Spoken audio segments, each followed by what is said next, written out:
indoctrination that's happening in schools and universities is, I think, far beyond what parents realize. Let me give you an example that a friend of mine told me, which his daughters go to high school in the Bay Area, and he was asking them, like, who are the first few presidents of the United States? They could name Washington, and I said, well, what do you know about him? Well, he was a slave owner. What else? Right. Exactly. Nothing. Right. Like, okay, that's maybe you should know more than that. Yeah. Yeah. Slavery is obviously a horrific institution, but we should still know more about George Washington than that. The amount of indoctrination that's happening in schools. Good morning, pineapples. Rise in freedom. Happy birthday to Quest Fanning. It's his 46th birthday, December 7th, 1979. A date which will live in infamy. Happy birthday, Quest. Welcome to the show. We should be gifting you $1 on your birthday, but thank you, sir. We appreciate it. Good morning to the remnant.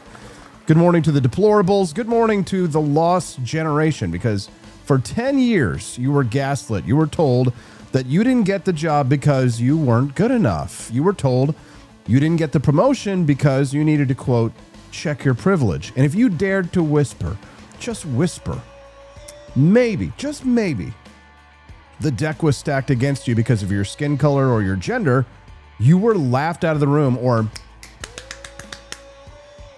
no, seriously, more on that later. Oh, there goes the fragile white males. There goes the conspiracy theorists. There goes the white supremacists. Well, guess what? The conspiracy's over. The facts are in. And today we are going to vindicate an entire generation of American men. Entropy Nomad, thank you, sir.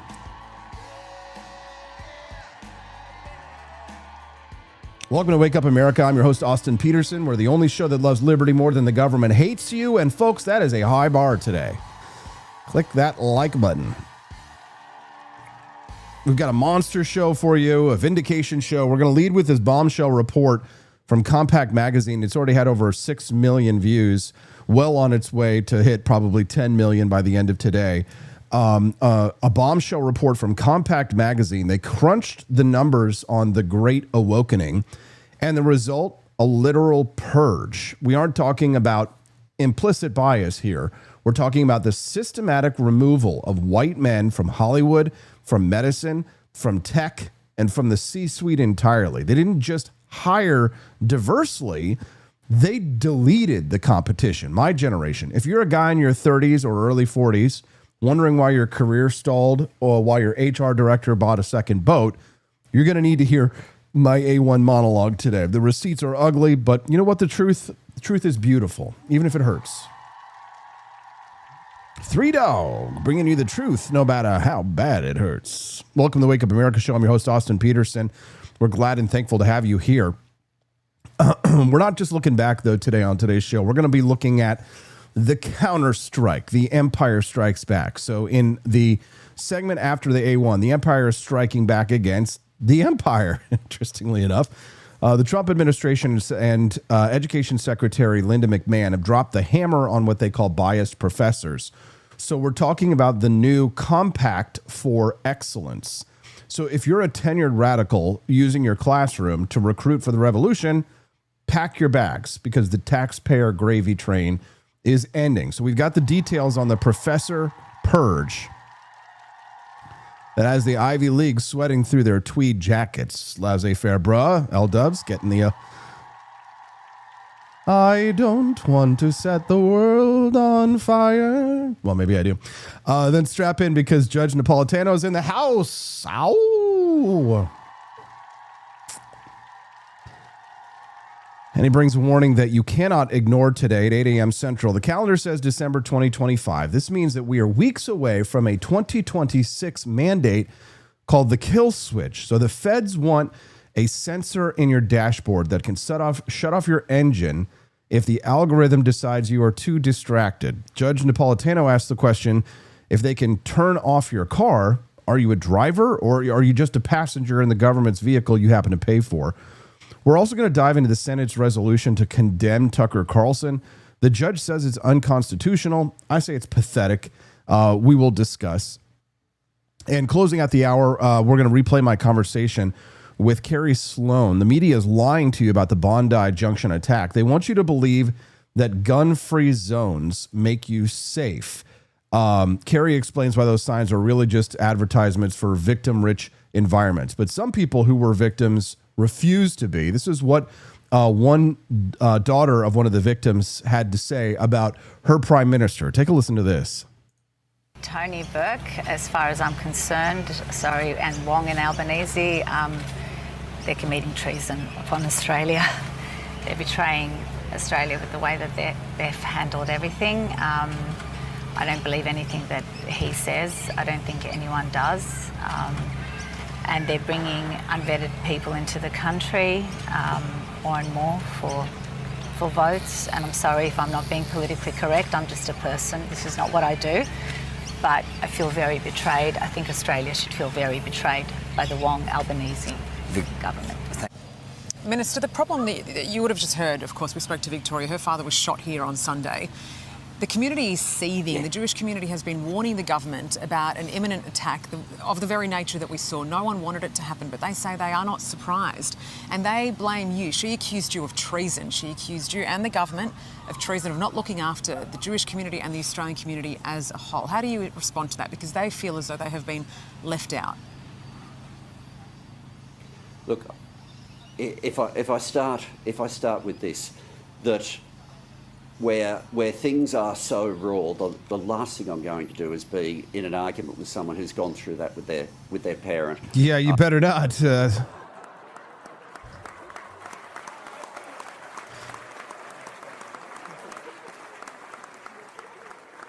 I love it how she's just like, I don't do this for a living. I'm just a person. But she also spoke to the legacy media while she was there about something else. Listen to this. How are we feeling? Is this what you wanted? Is this enough now? Will you listen to us? Albanese, Wong, will you listen to us? Will you actually do something? Will you actually... don't have to stand up and say anything because we don't believe you anyway. And ABC, I've got to say, will you cut out the biased reporting? Mainstream media, we feel will you cut it out? Will you actually let us have a voice? Because we feel that part of the reason that the Jewish people have experienced such a massive change in Australia towards us. I mean, I'm Aussie. And I'm not a religious Jewish girl, but a woman.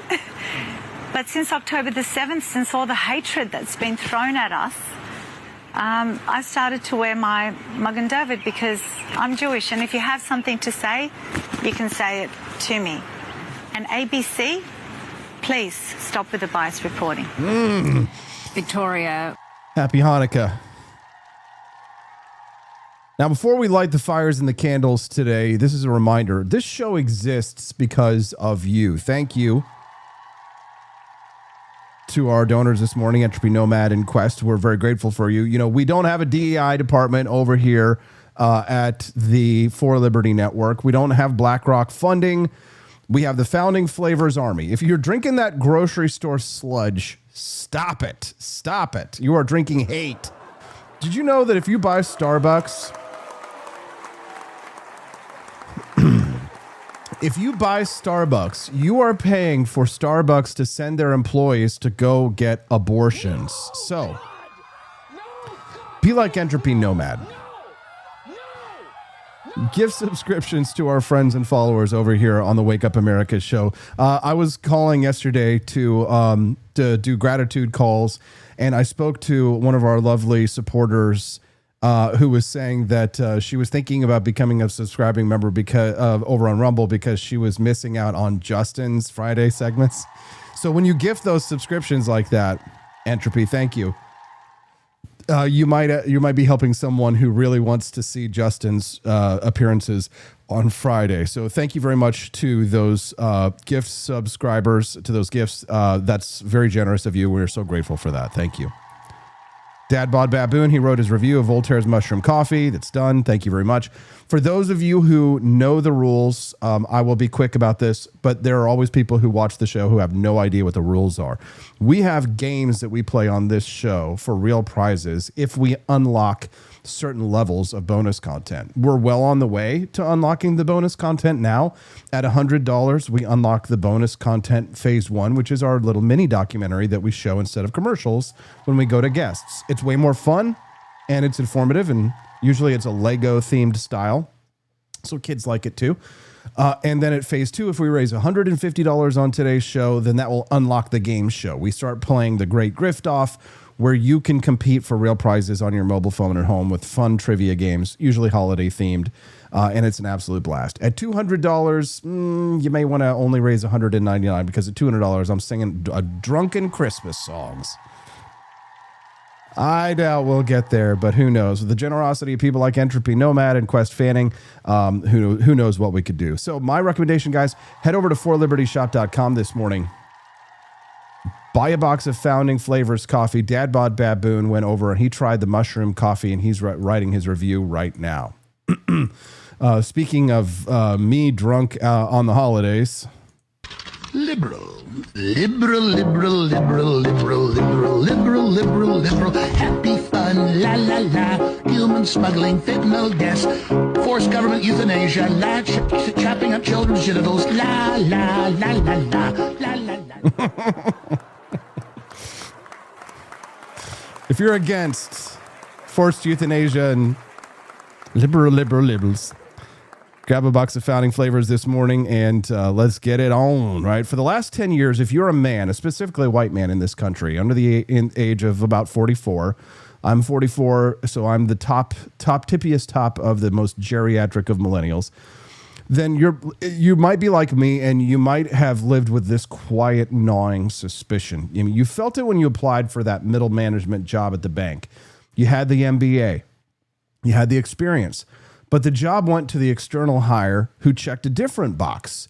Right? You felt it when your son, who got straight A's, captained the wrestling team, did everything right, got rejected from the state school his grandfather helped build, while kids with lower test scores walked right in. You felt it when you watched TV or opened Netflix and realized that men who looked like you were either the bumbling idiots, the villains, or they just weren't there at all. Maybe you follow on X this one account called stupid white men in commercials, where it's literally just video after video after video.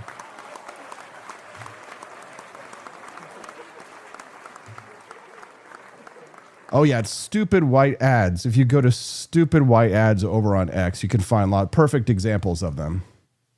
Many of us have herpes, and managing outbreaks can be stressful. Between late night searches, finding an appointment, and waiting in line at the pharmacy, it's become a huge pain. Meet Uranus, the easiest way to manage herpes. After an online... Always... Excuse me, Miss Retta, how do I treat yourself? Well, you could mix and match medium specialty pizzas for $9.99 each.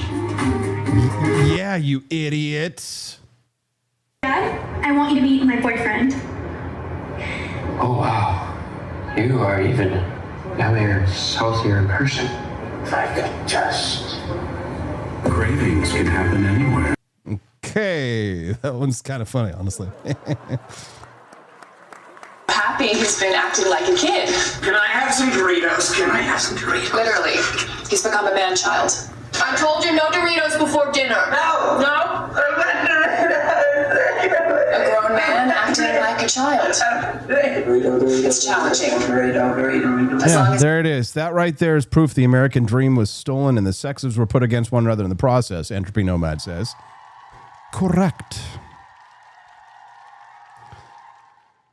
And what happened if you dared to mention this at your job? If you whispered to a friend, or God forbid, you posted it on Twitter, right? Hey, this feels weird. It feels like the deck is stacked against us, right? You were destroyed. You were called fragile. You might have even been fired. You were told that when you're accustomed to privilege, equity feels like oppression. You were told that, oh no, maybe you're just a mediocre white guy, right? That you just need to work harder, right? But I'm here to tell you today that you were right. You were never crazy. You were the target. Yesterday, Compact Magazine published a piece of journalism that I believe history will record as the last obituary for the American meritocracy. It's titled The Lost Generation by Jacob Savage. It confirms with cold, hard, irrefutable data that from 2014 to 2024, the American elite conducted a silent, systemic, and illegal purge of white men from the professional class. And this wasn't an accident. It wasn't market forces. It was a coordinated deletion. But the Compact article is just the tip of the iceberg here, because I dug into these numbers last night, and what I found actually scared the shit out of me. So we're going to go sector by sector from the boardroom to the operating room, and I'm going to show you some of the receipts here. So let's start with the money. In 2021, corporate America panicked. The riots happened. Remember this, the HR departments got scared, and Black Lives Matter, they got a decision, mostly peaceful. Bloomberg Law analyzed the hiring data for the S&P 100, which is the biggest, most powerful companies in America, and Apple, Microsoft, Wells Fargo. In the year after the 2020 protests, these companies added over 300,000 new jobs. Guess how many of those jobs went to white applicants? 6%. 6%. 94% of all new corporate jobs in the S&P 100 went to people of color. 94%. Let me repeat that. 94%. Right? In a country that is still majority white, it is statistically impossible to achieve that number without massive, widespread, and illegal discrimination. You can't get to 94% by widening the net. You only get to 94% by throwing resumes in the trash based on the name at the top of the page. If you were a 25-year-old white guy graduating college in 2021, you didn't just face a tough market, you faced a blockade.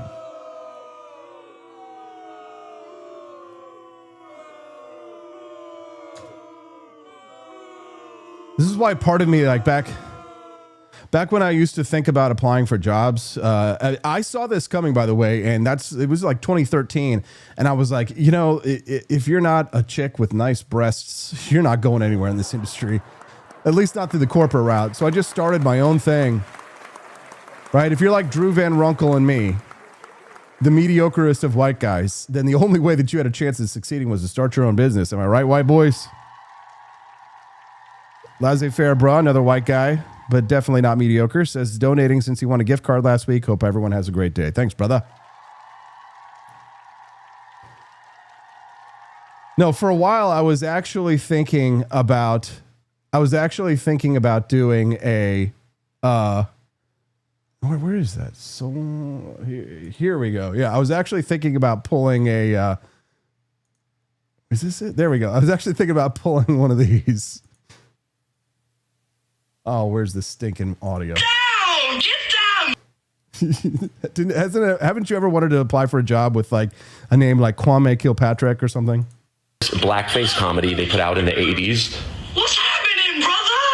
Get down! Get down! Looking good, man. You have to hear about this. So this is Mark. His parents aren't paying for his college tuition, so he applies to a black scholarship. And to accept the funds, he becomes black. And it's not makeup. He's taking black people pills. They're like melanin pills he's taking. They don't even try to explain why his hair's changed. Like, they're like, who cares? We just need this guy in blackface ASAP, okay? Mark goes to Harvard, and the comedy is that he has to pretend to be black, so he has to hide that he's not good at basketball. And when people might recognize him, he pretends to be Stevie Wonder, but also deaf.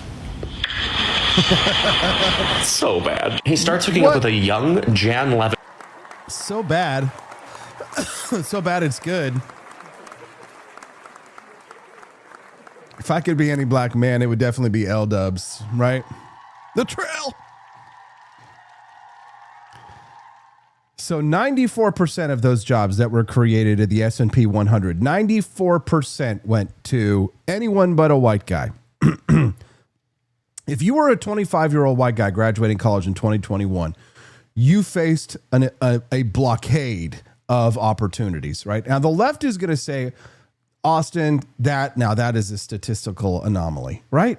right? Really? Let's go to Hollywood, the Dream Factory. So Jacob Savage's article points out that in 2011, white men made up 48% of lower-level TV writers. That seems fair, right? But that's roughly representative.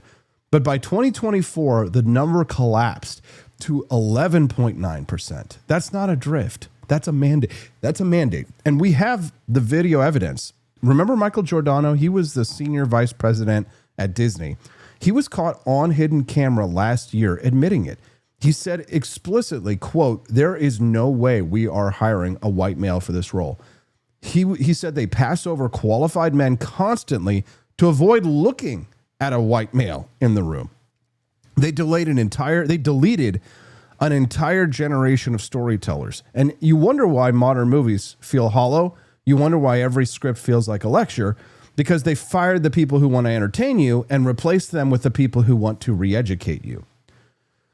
But bad movies won't kill you, right? This next one might, right? Let's talk about The Skies. Remember that conversation I was having with Carrie Sloan yesterday? I'll replay it later, where I was talking about every time I get on a plane now because of DEI, I'm looking into the cockpit to check the demographics of my pilot. So for decades, the only thing that mattered in an airplane cockpit was, can you land the bird in a crosswind? But then United Airlines decided that that wasn't enough, right? They wanted to diversify. They announced a goal for their pilot training academy, 50% diversity. They wanted half of their students to be women or people of color. Now, that sounds nice in a press release, but when you force a quota on a highly technical field, you have to find the bodies. And if you can't find qualified bodies, what do? You lower the standards. And it's not just airlines, it's the FAA. We found a recruitment page on the FAA's own website. They were actively recruiting workers, and I'm not making this up, with severe intellectual and psychiatric disabilities. So these are people controlling air traffic, right? When the door plugs blow off a Boeing jet, or when planes nearly collide on the runway.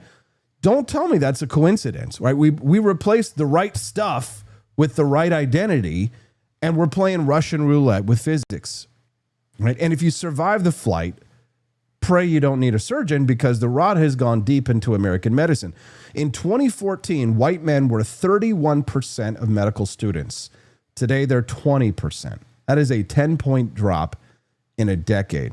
But Austin, you ask, maybe they just aren't as smart anymore, right? False. Because I pulled up the UCLA medical school data. A whistleblower has leaked this internal data. Listen, they were so obsessed with diversity that they were admitting students with failing grades and abysmally low test scores just to hit their racial targets. The whistleblower said, quote, "I have students on their rotation who don't know anything." Right? Students who couldn't pass basic competency exams. They were being pushed through because the dean wanted a colorful brochure. So when you're on the operating table, do you care about the surgeon's lived experience, or do you care if his hands shake, right? We traded competence for optics, and people are going to die because of it.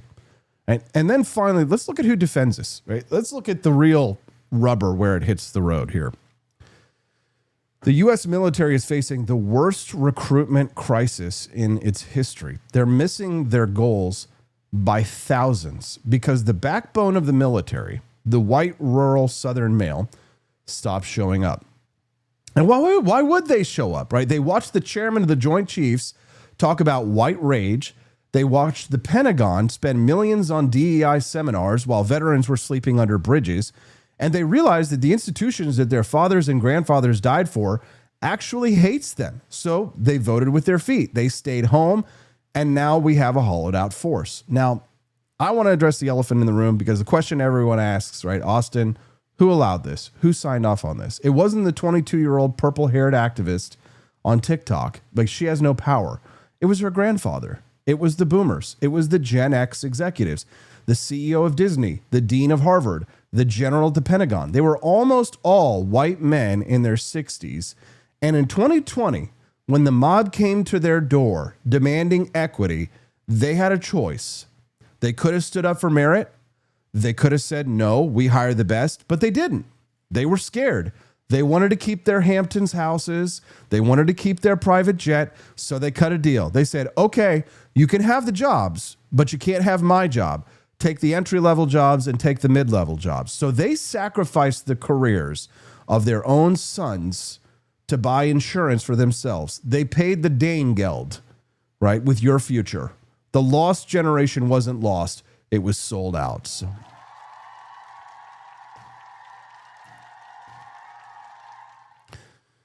Frederick Bastiat called this legal plunder when the law or corporate policy takes from one group to give to another, not based on crime, but based on identity. They plundered a decade of wealth, experience, and dignity from millions of American men. But, and there's always a but, and you know Austin's very white-pilled, so here's my white pill. Here's the good news. The silence is over. The Compact article proves that the receipts are out.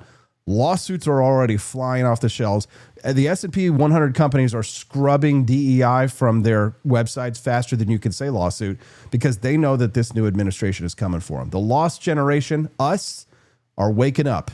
And nothing is more dangerous to the establishment than a man who realizes he was robbed and decide he wants his future back. Let's get him, boys. So we're not asking for handouts, right? We aren't asking for white equity. We're asking for the only thing that matters, a fair fight. Open the doors, remove the quotas, let the best man win, and I promise you, we will.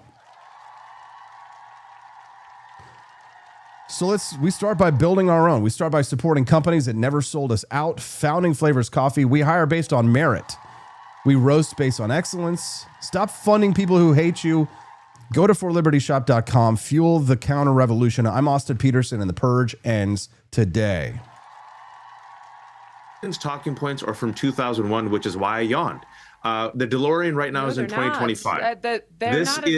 Listen, I've been in this for a long time, Jill. I know you're just discovering this. Congratulations. I think I've also. Let me just finish. Okay, I let you say a lot of hateful, stupid, reckless things about Muslim Islam. I sat there and, would you like to say one? I just sat there. That's 20 million people. Jillian, you are you still by have your own 16 admission. dead, You by your own admission are a white nationalist. You by your own admission, that's what you are, a white nationalist. You admitted it. I'm a white I saw the You know clip. I'm Arab, right? The number I'm one Syrian and Lebanese and Turkish.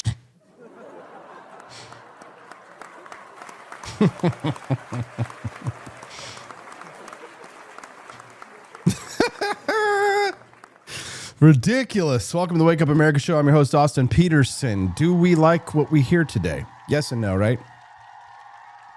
Yes and no, yes and no. The Wake Up America Show monetizes this not through BlackRock, not through giant donor contributions who want me to talk about fake and gay stuff. I'm not here going to be talking to you about, promoting sex work or some weird thing. I am a normie libertarian, as I admit. I'm the libertarian that you take home to meet your mother. Look, there are a few of us. And if you're supporting the Wake Up America show this morning, then I'm very grateful. If I'm hearing you, you sound incredibly racist, says Token Lib. Isn't the U.S. becoming less white? No, actually. No, the demographics are about the same. Pretty much, yes. Per capita, per capita, per capita. It's a thing. But welcome, Token Lib. We're glad to have you here, brother. So the Wake Up America show is not supported by corporate donors. We do not get big checks from foreign countries. We don't get corporations like BlackRock supporting us. We are entirely funded from a base of small donors and purchasers of our delicious Founding Flavors coffee. If you haven't tried Founding Flavors coffee, highly recommend that you try the gift pack that I put together. Brad and I put together my top 3 favorites. The top 4 sellers I put together in a bundle. It's Jeffersonian Java, Washington's Revolutionary Roast, Franklin's Electric Elixir, and Thomas's Pain Killer, which always gets a laugh out of people, including my local chapter of the Sons of the American Revolution. They were all laughing. But if that's too rich for your blood, I get it. I put together the top 3 coffees, which I think are the absolute best. They're my favorite of the Founding Flavors collection. So if you go to forlibertyshop.com, head over to the coffee page, put the AP for Liberty's favorite coffee bundle in your cart. That'll unlock the bonus content almost. We'll almost have hit phase 1. Who's going to bite the bullet and buy a coffee bundle today? Let's do it. Maybe we can sell 2. Head over to forlibertyshop.com this morning. If you've been running low on delicious coffee, stop paying for Starbucks employees to get abortions. Support people who support the ideas that you believe in. Head to forlibertyshop.com. Unlock the bonus content by buying our top 3 favorite founding flavors coffees. Jeffersonian Java, #1 best-selling product in the shop. Franklin's Electric Elixir. It's so delicious. I hadn't had a cup in a while, and I cracked open a box the other day, and I was just, Stephanie was like, oh my God, Austin, do we need to go upstairs? Or like, are you going to be, is it everything handled on your own there? Maybe later, baby. Ed Thomas's Painkiller, my absolute top #1 favorite Colombian single origin coffee. Get it over at forlibertyshop.com. It's delicious. If you do not like it, I will buy it back from you and I will drink all of it because it is that good.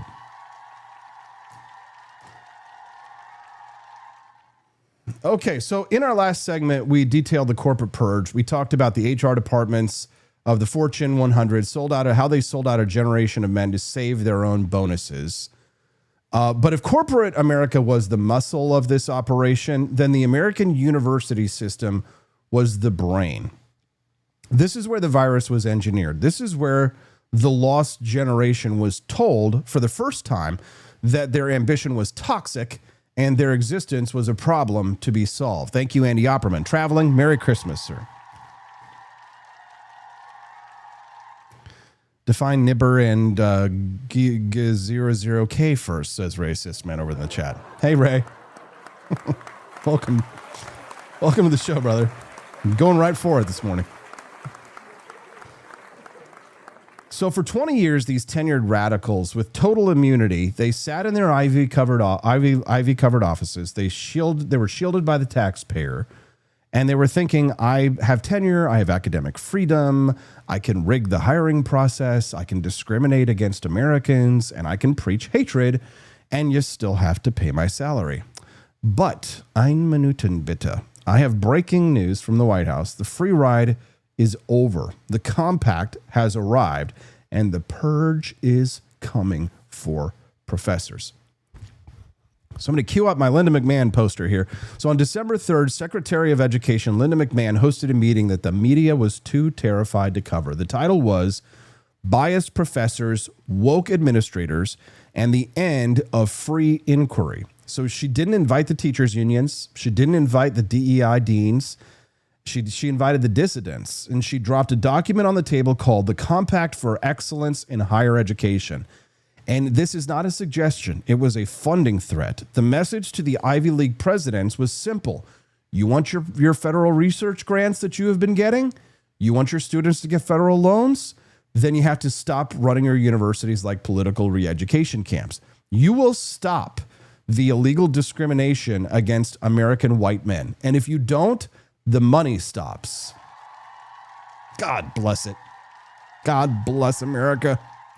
Good morning, Frankenbeans. So, and the professors are screaming. They're crying fascism, of course, which they do every time they take a poop, right? They're crying, this is the fascism of the bowels. It's forcing me to go to the bathroom. Sorry, I pulled out my RFK Jr. impression there. It's forcing me to go. So the Compact magazine investigation that we discussed in the A1 this morning, it didn't just look at Hollywood. It also looked at the faculty lounge, and what they found is a confession. Let me introduce you to a guy by the name of David Austin Walsh. Hold on. David Austin Walsh. I should have had that picture ready to go. This is David Austin Walsh. Where is he? There he is. There's a C-SPAN. Yeah, it's just a terrible picture of him here. Yeah, C-SPAN doesn't want to let me look at it. It's got, you know why? Because I'm blocking all of their ads. Boo.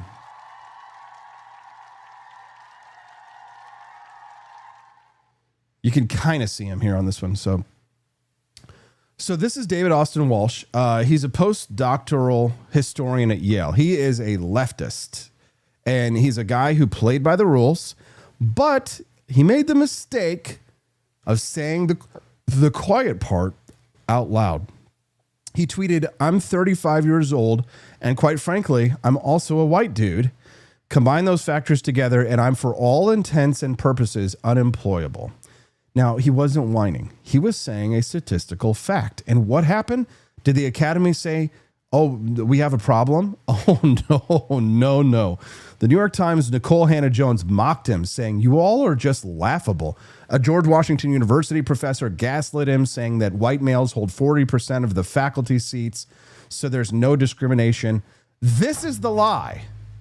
Okay, this is the trick, right? They point to the old professors, right, the 70-year-old boomers, and say, look, it's all white men, but they're hiding the pipeline. All right, we looked at the data for tenure track positions in this country, the future of the university, white men have dropped from 49% in 2024 to 27% in 2024. In the humanities, they dropped to 21%.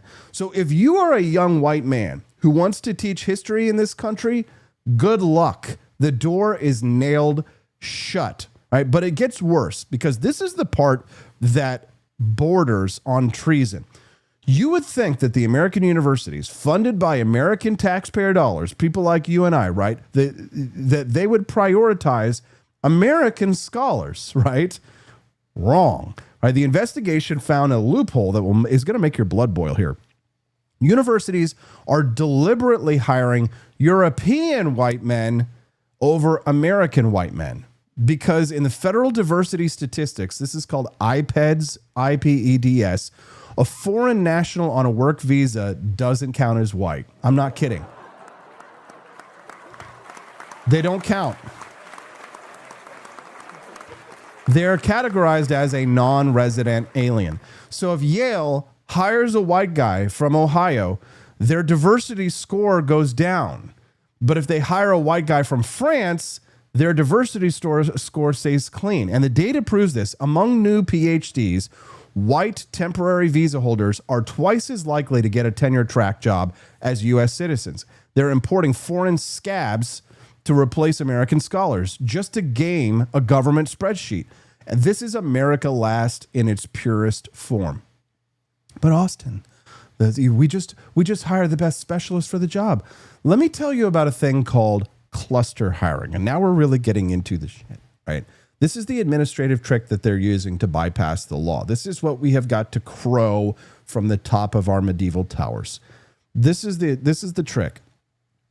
They don't say, quote, "no white men allowed," right? They can't say that. They get sued. Some of them have said white men allowed, not in the university, but in corporate environments, and they are going to be sued.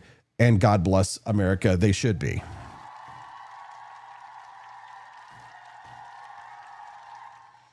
But here's what they do. They create job postings that no white man can realistically fill.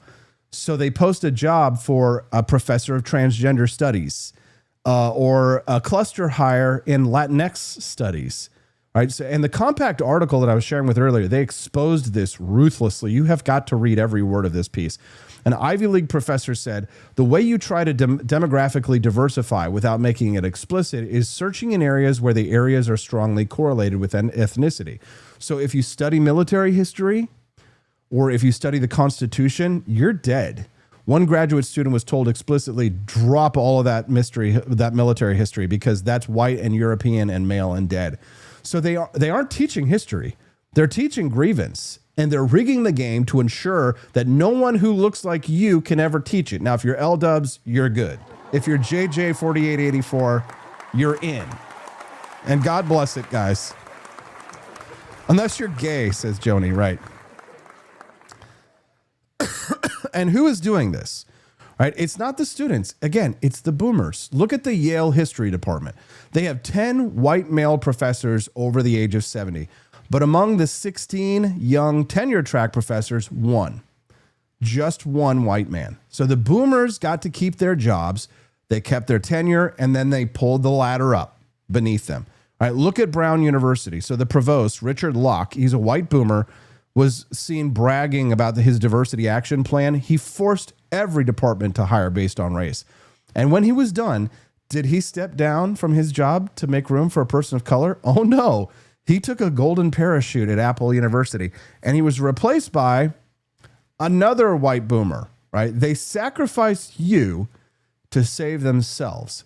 But now the bill is coming due. So the Compact for Excellence is the first step in this from the Trump administration. God bless President Trump. Every night I go to bed and I say, thank you, Jesus, for electing President Trump. I don't give a shit what anybody called me a traitor for voting for Donald Trump. I voted for that man. I voted for him. And I'm proud of it, damn it. Literally ran against the guy for president of the United States in 2016, and now I am his greatest supporter. Maybe not his greatest, but I'm up there. I still ask too many questions. The Compact for Excellence from the Trump administration is the first step in the fight back. The second step is the political audit. So Secretary Linda McMahon, she knows the numbers. She knows that 98% of political donations from Ivy League professors go to Democrats. She knows that these aren't schools. They're tax-exempt super PACs is what they are. And we're seeing the panic set in. We're already starting to see some of the backlash from this. It's like lifting up the rock and all the little scaly demons and bugs coming out from all this. Look at the University of Arkansas. Professor Shirin Saidi, director of Middle East Studies, she thought that she was untouchable. She praised the Iranian supreme leader on Twitter. She praised the regime that kills women. In the old days, she would have been celebrated, but this week, the university stripped her of her directorship. Yes, and you know why? Not because they changed their mood, not because they changed their belief system. It's because they don't want to lose their money. They're terrified of losing their money. Boom, boom, yeah, you're the best.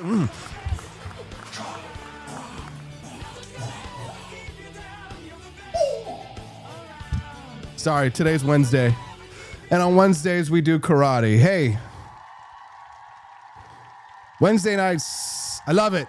I do my job as a karate instructor here in Jefferson City. And people think that it's because I really love karate, but actually it's because I love kicking children.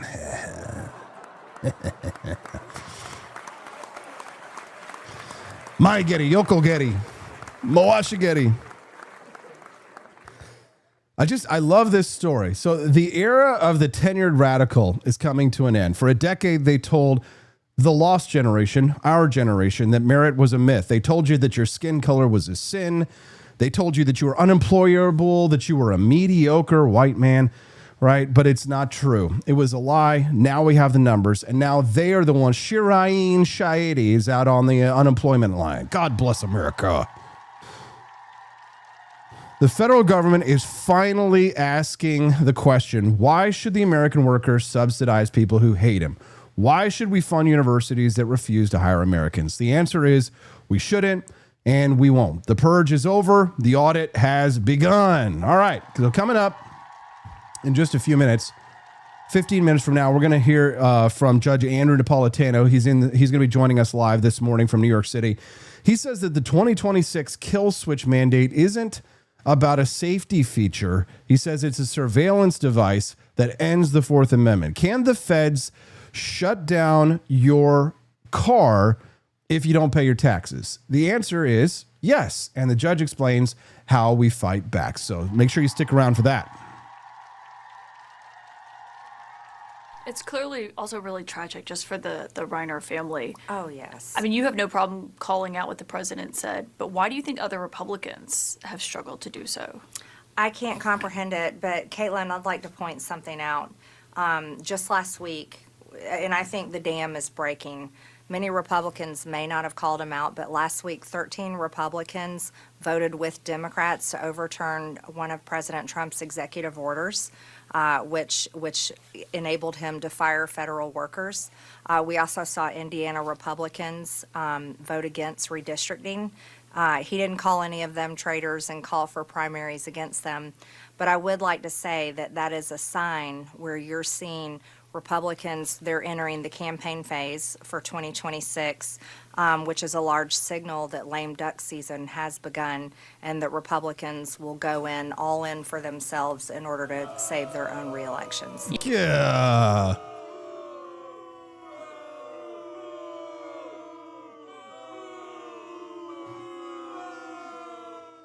Good God. Unbelievable. Marjorie Taylor Greene, get out. Why is it that there's so many of these Trump supporters that are coming out and saying that they're departing Trump, they're leaving Trump, criticizing him over mean tweets? I thought we were done criticizing people over mean tweets. Thank you to Joni Rankin for dropping the Compact Mag article there in the chat. We appreciate that.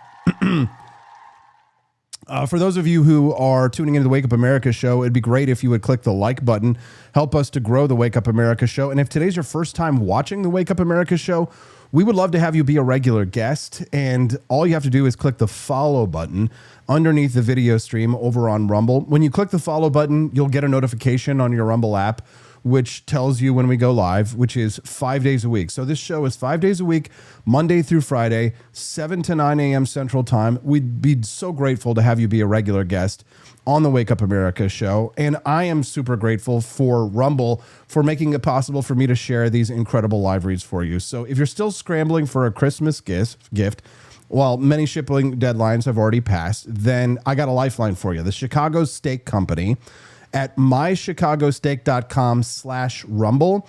Use their code RUMBLE. They're still shipping for Christmas, and shipping is free, guys. Hurry, though, because their slots are filling up fast.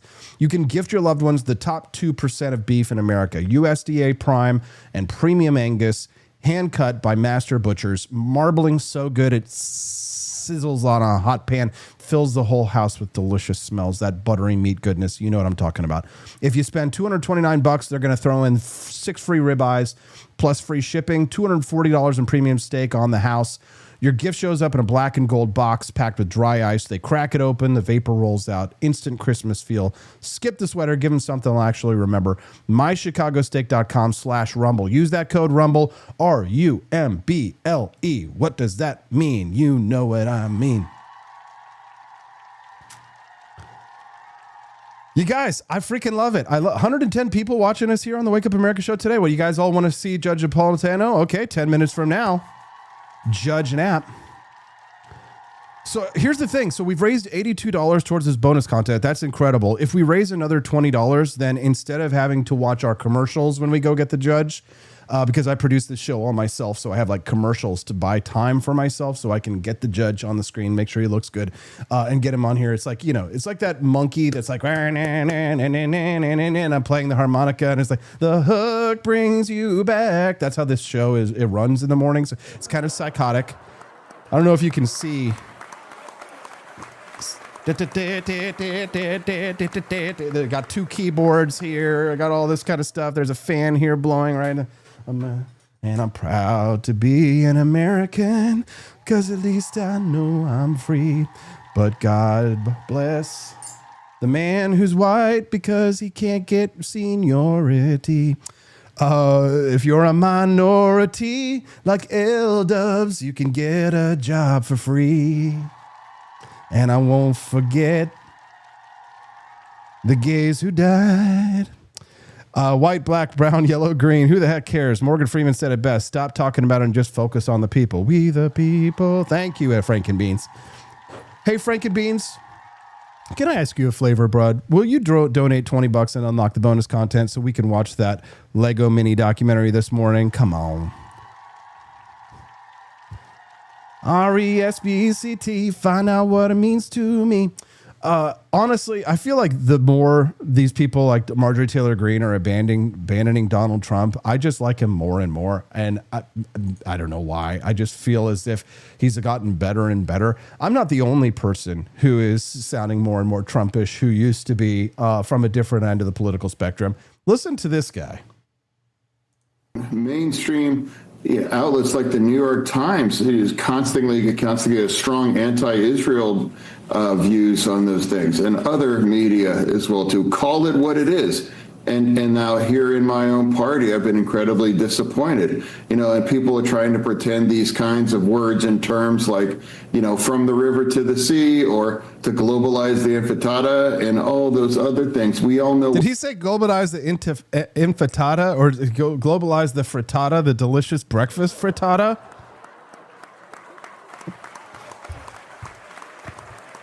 Frank and Beans! Arigato gozaimasu! Yes, us. Thank you, Frank Beans. That means that we get to play the bonus content for you guys instead of the commercials, and everybody gets to enjoy it. Even a racist man who does not like the Jews. Hi, we see you over there, Ray.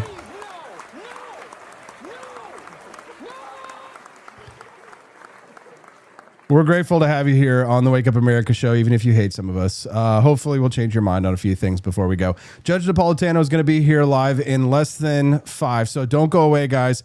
We're going to hear from Judge Napolitano on the kill switch.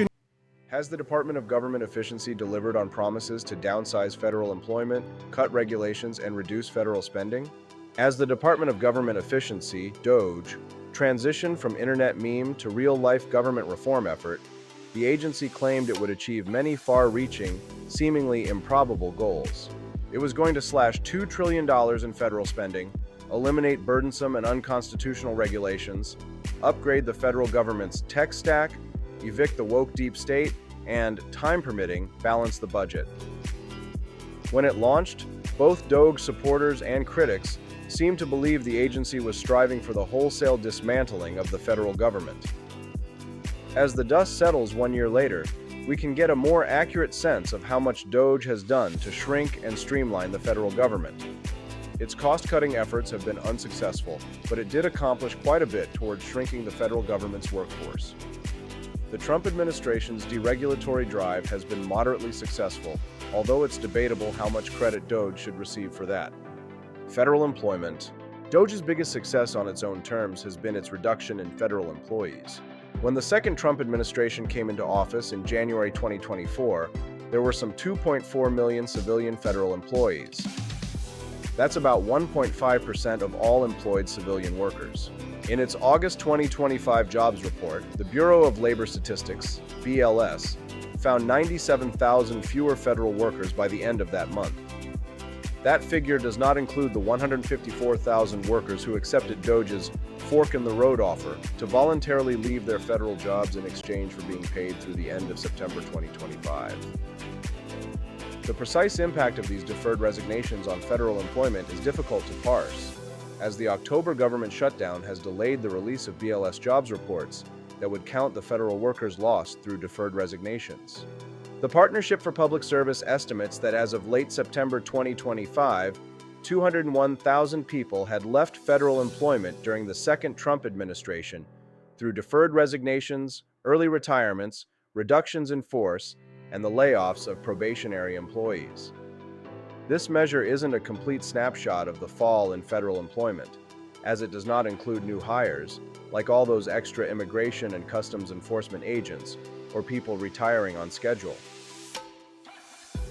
The Trump administration estimated that number would reach 300,000 by the end of 2025.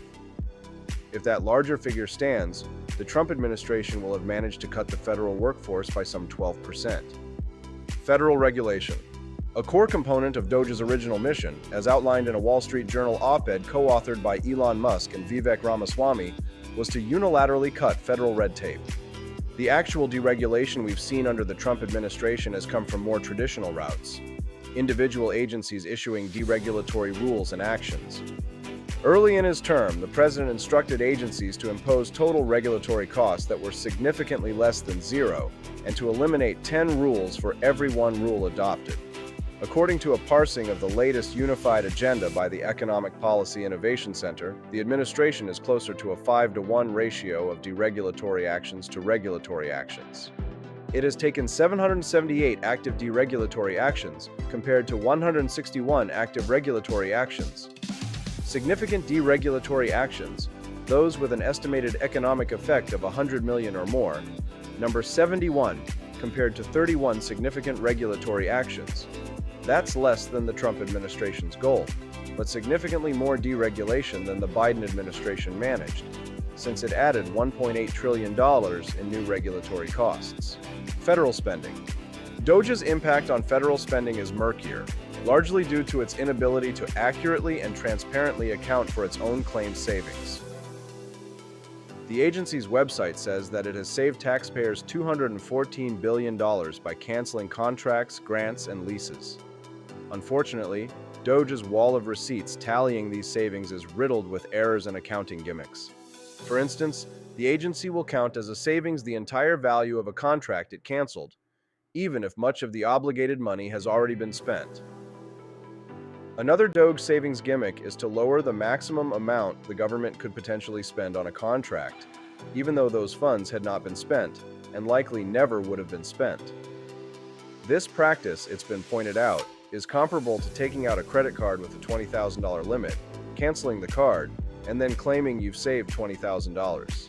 A Politico investigation into Doge's claimed savings found that of the $145 billion it claimed to have saved via canceled contracts through the end of June 2025, only $1.4 billion, less than 1%, were real, verifiable cash savings.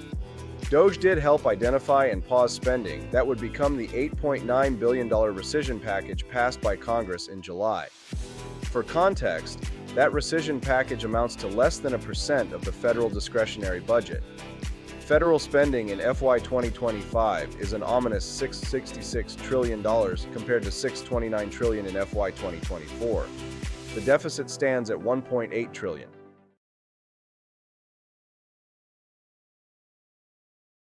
Legend has it, back in 1773, a band of angry, overtaxed patriots stormed a British ship, found the king's favorite tea, and said, "This would taste better without the tyranny."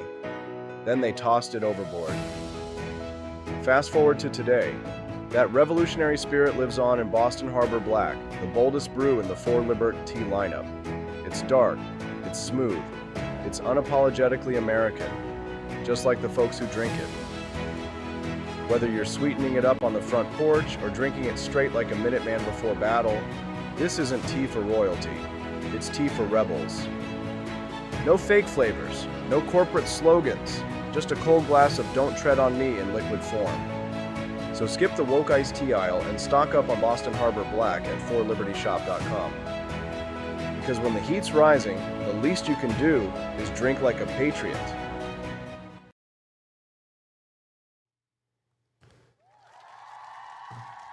Welcome back to the Wake Up America show. Thank you all for your financial generosity. It means so much around the holidays. I see all of your gifts and your donations, and I'm so grateful for them. I just can't say thank you enough. If you haven't already, please do click the like button and the follow button as well. We are so grateful to all of our supporters. No matter what you do to support the Wake Up America show, you are very important in our minds. Merry Christmas, Happy Hanukkah, and I hope that you all have a wonderful holiday. So they told us that this was a conspiracy theory. I've been called a conspiracy theory ever since I got into politics. Nobody wants to control your car, Austin. Take off the tinfoil hat. Well, the deadline has arrived. Hidden deep inside the 2021 infrastructure bill were 2 little ticking time bombs that are exploding right now. This is Section 24220, the mandate for, quote, passive impaired driving technology. So the Transportation Security Agency has finalized this rule. It isn't just a breathalyzer for drunks.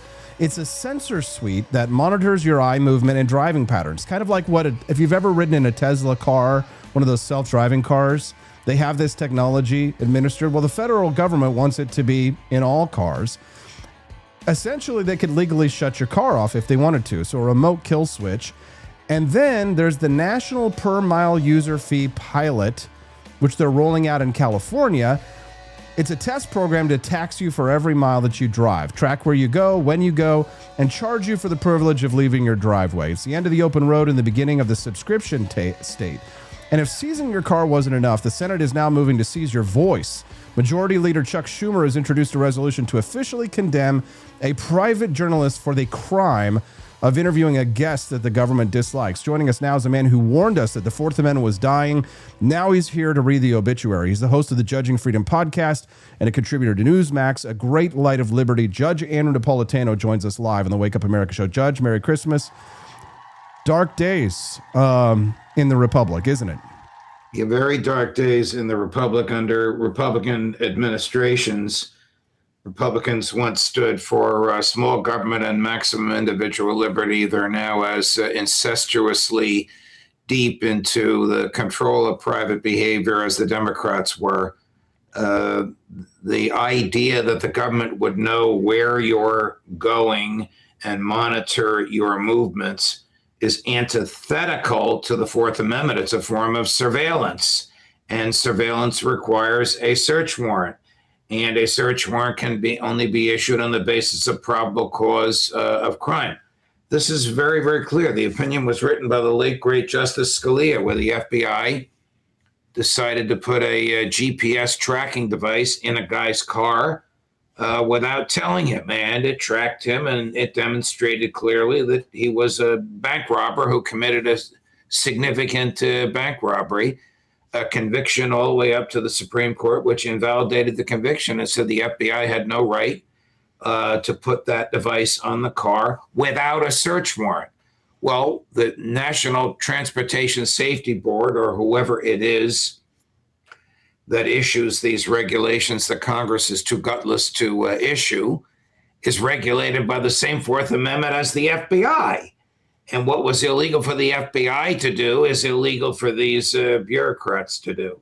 I'll be honest with you. If I buy a car or lease a car with that device in it, I will have it disabled. It's none of the government's business. It's profoundly unconstitutional.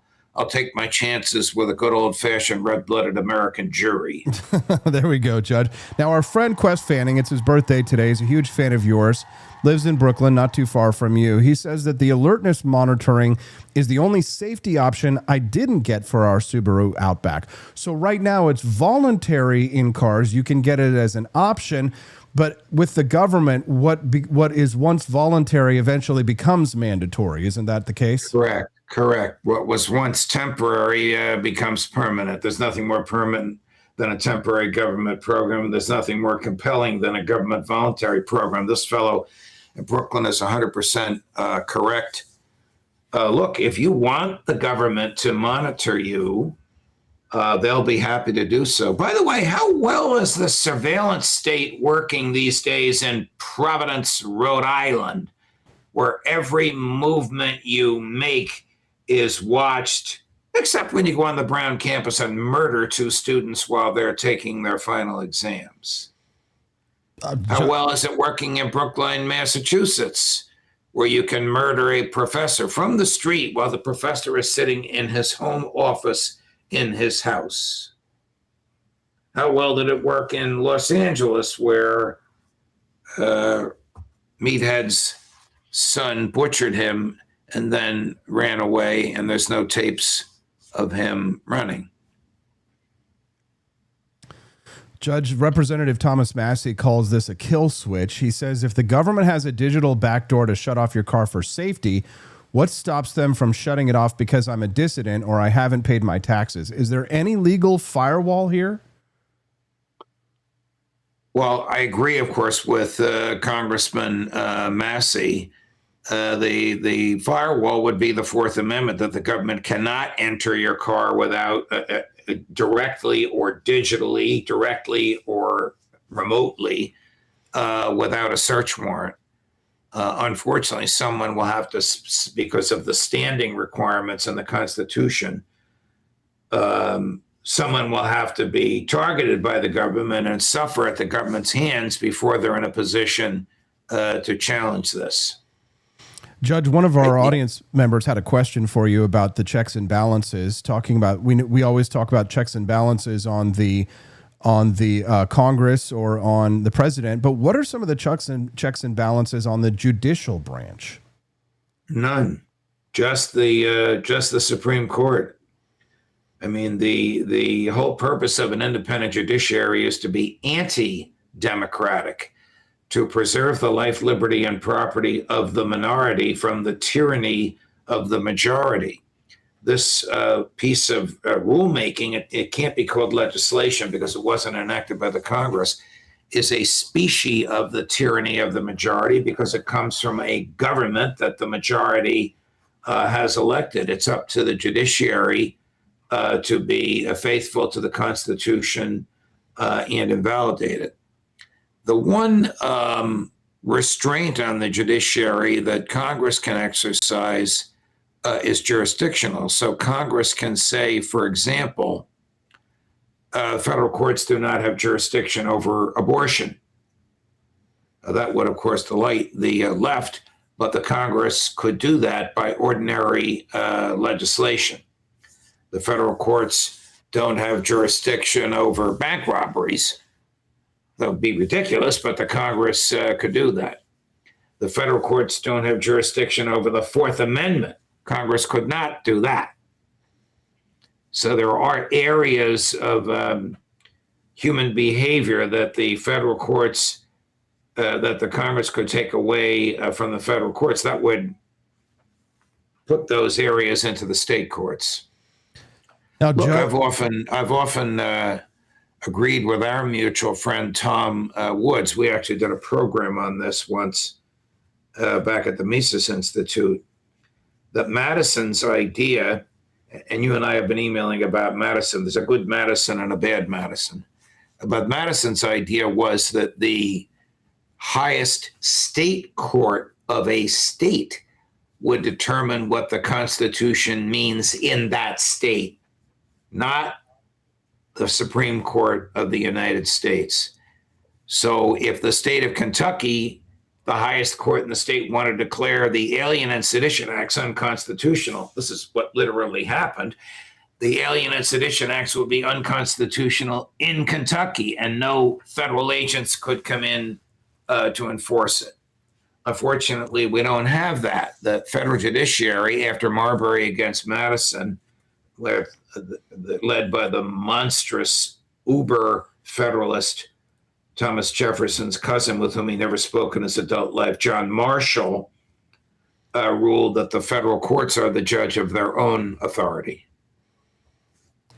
Judge, we're going to talk in just a moment about your piece. I have one last question for you on this question about the per mile user fee pilot. So whenever libertarians are questioned by people who don't understand our philosophy, the one question that we get asked from the biggest ignoramuses is always, who will build the roads if we didn't have government build the roads?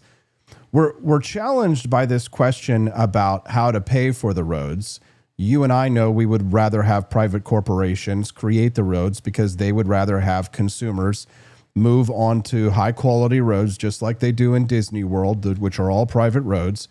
But we're dealing with a situation where state governments use a gas tax to finance those roads. Now, if you don't drive a gas vehicle, say you drive an electric vehicle, and now they're going to roll out electric semi-trucks, then you don't use gasoline, so you're using the resources of the roads without paying. You become, in essence, a free rider on the roads.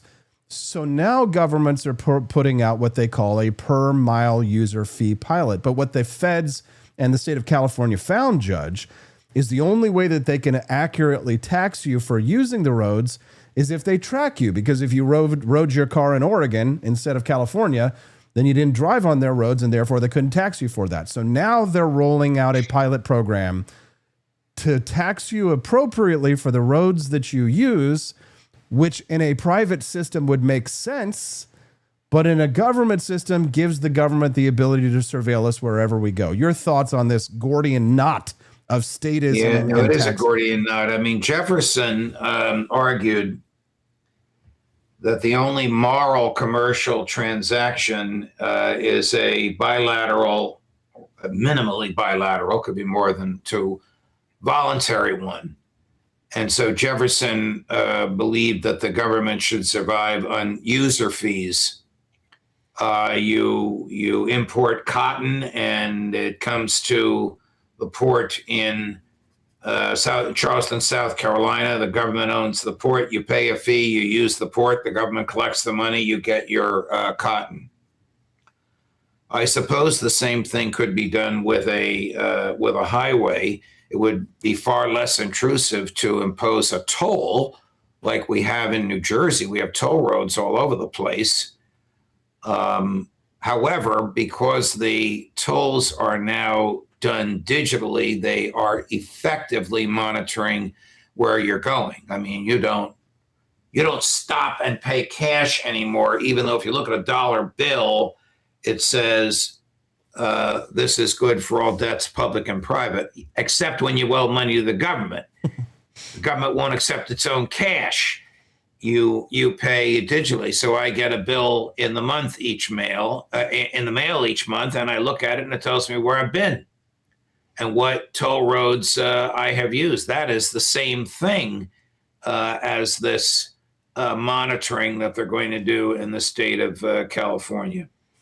Our mutual friend is the only one I know could get away with this, Walter Block.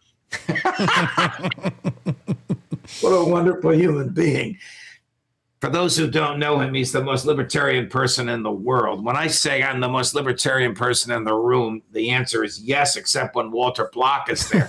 But Walter Block gave a series of lectures at Mises one summer, packed to the gills, about how the world would work with private roads and there'd be highways competing with each other for your business. I think it's too late for that, thanks to Alexander Hamilton and the takings clause of the Fifth Amendment, which permitted the government to steal all that property and build all of its roads. Maybe I'm sort of punting on all this. I just don't know how to get around it. In the best of all worlds, the government wouldn't own anything. Walter Block, Professor Walter Block, he's so funny, and I don't think he means to be. I wrote an article recently, and Walter Block wrote a rejoinder to it and sent it to me personally with a line by line rebuttal of points in it that he agreed with and that he disagreed with. And I was kind of shocked that he had been so thorough in his refutation of some of my points. But I had to admit that I agreed with him on quite a few things. Judge, I don't want to miss the opportunity to talk about your excellent piece. You write a piece that comes out every Wednesday at judgenapp.com.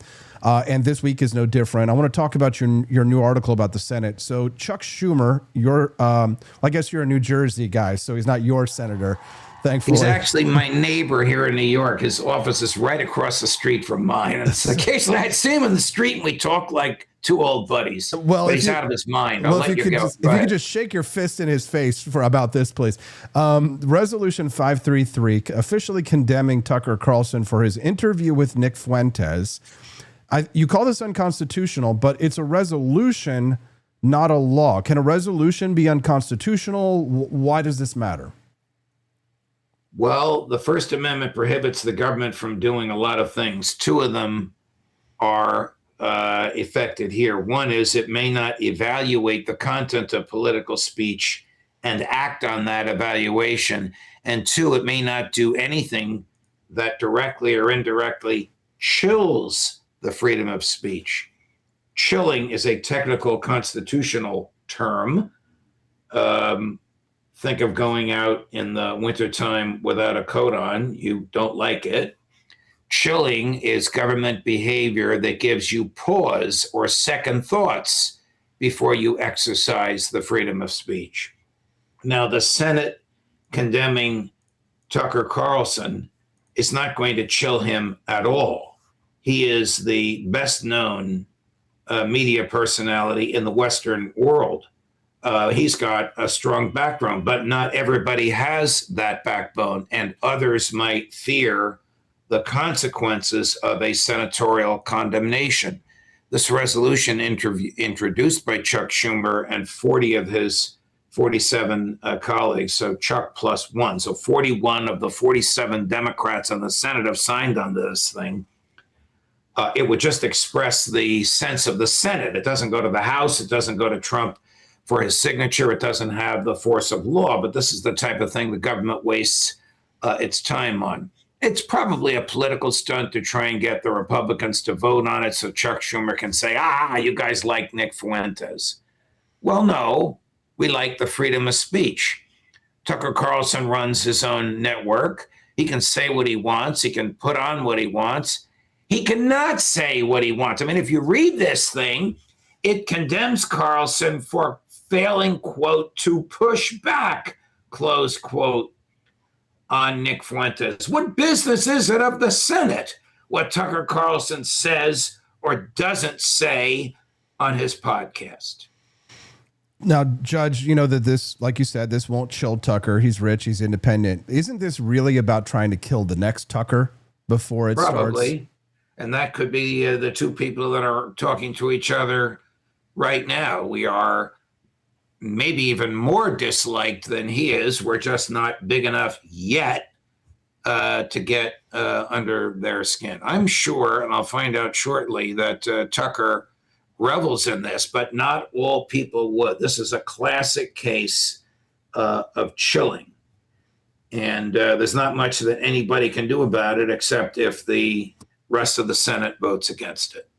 Now, Judge Andrew Napolitano, we won't see you for the next couple of weeks, so we say now Merry Christmas to you, sir. We're so grateful that you have gifted us with your time this year.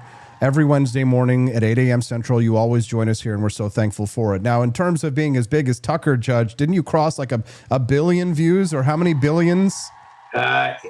Tomorrow or Friday, I will cross 100 million for the second time for this year. Unbelievable. Judge Andrew Napolitano's show, Judging Freedom, can be downloaded on all of your mobile devices, and his weekly column at judgenap.com is mandatory reading if you want to be a true libertarian, that is. Judge, thank you, bless you, and Merry Christmas, sir. And then my guest today, the most well-known media figure in the Western world himself, Tucker Carlson, 11 o'clock this morning. There you go. Wow, that'll be a big one, Judge. We'll be tuning in.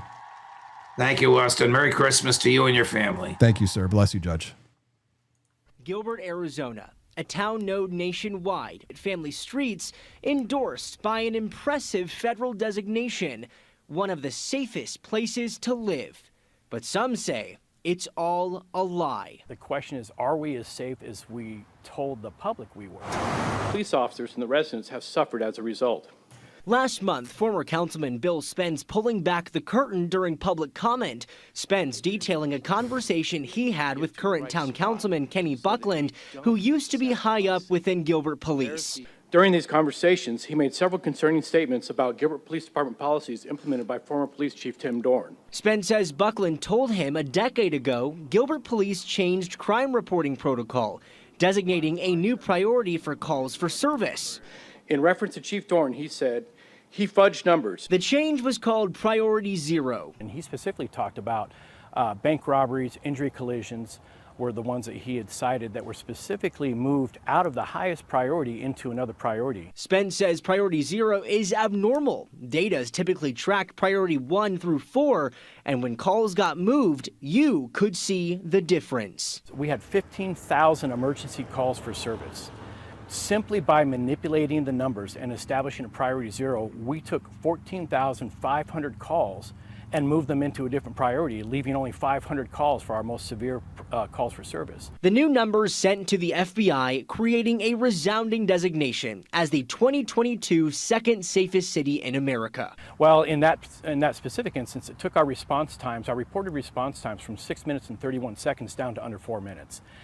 By doing nothing but changing the database. Spence says the town's newfound reputation came at a cost. With less crime comes fewer officers, but it's all based on bad numbers.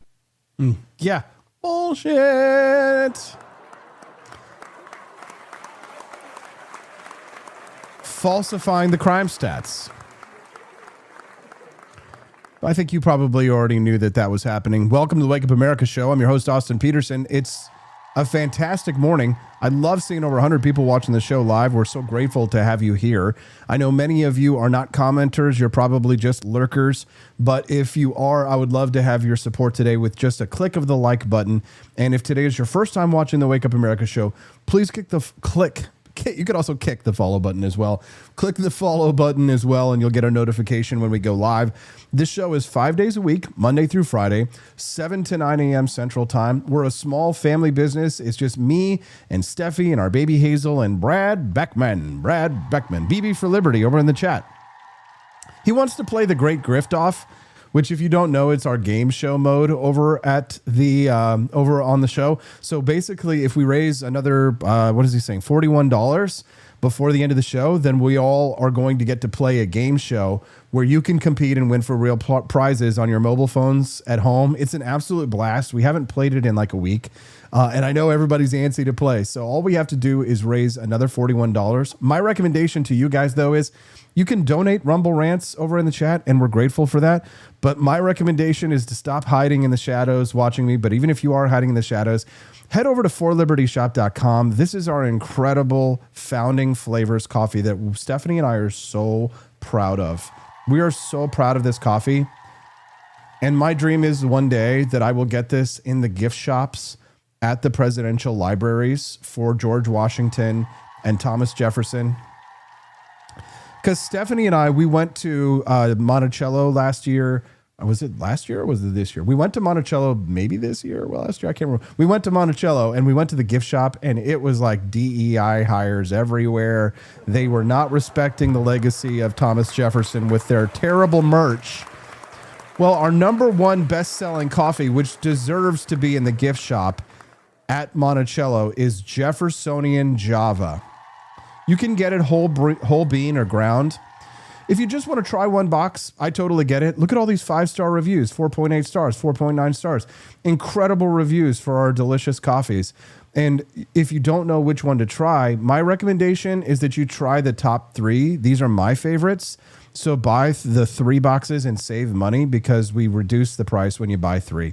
The top 3 favorite Founding Flavors, if one person goes to the shop today and makes that purchase, that unlocks the bonus prizes where you can even win free coffee. So head over to forlibertyshop.com, do a little Christmas shopping at the Grift Shop, and support our little small business and our small freedom family. Thank you guys. If you've already donated today, we're grateful. If you haven't, we'd be grateful if you would. So thank you, Wyo Wildman, Amy J. Eves. I had a great conversation with our friend Carrie Sloan yesterday about the recent terrorist attacks in Bondi Beach, Australia. Take a listen.